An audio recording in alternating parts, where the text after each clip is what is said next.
Simon Bridges is defending his role as leader of the National Party after poor polling, saying the party has had its worst week in living memory. A One News column Brunton poll has Labour up 3% to 45%, with National at 43%, down 2%. The poll was taken from Monday to Friday last week as the Jamie Lee Ross saga unfolded. Mr. Bridges' polling as preferred Prime Minister is down to 7%.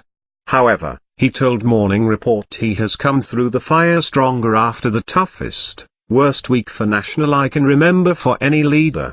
Mr. Bridges said that, at 43%, National Island still polling well. Mr. Ross accused Mr. Bridges of being a corrupt politician, citing an undisclosed $100,000 donation from a wealthy Chinese businessman in breach of electoral law. Mr. Bridges denied the allegations and Mr. Ross has failed to provide any strong evidence of the claim. Mr. Ross was also accused of harassing or bullying four women. He said he is considering his legal options in regards to the complaints.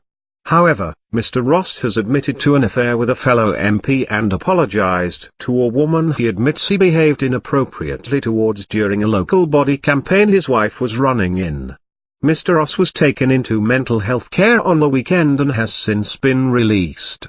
It was revealed last night on Checkpoint that the MP he had an affair with had sent him a long, abusive text message which included the words "You deserve to die." Despite the tumult, Mr. Bridges told Morning Report he does not believe the National Party has a culture issue.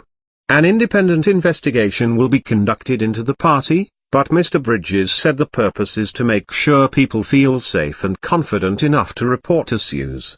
"We're not complacent about this," he said. Mr. Bridges said the priority now is to make sure the women involved have the right support and Mr. Ross gets well. "Several women have been affected. I want to make sure they feel able to confidently come forward with whatever they need to." Mr. Bridges defended his actions of the last week saying he had done the right things for the right reasons. "Last week there were some wrong, defamatory remarks about me. As the leader of the opposition, I have to answer those things forthrightly."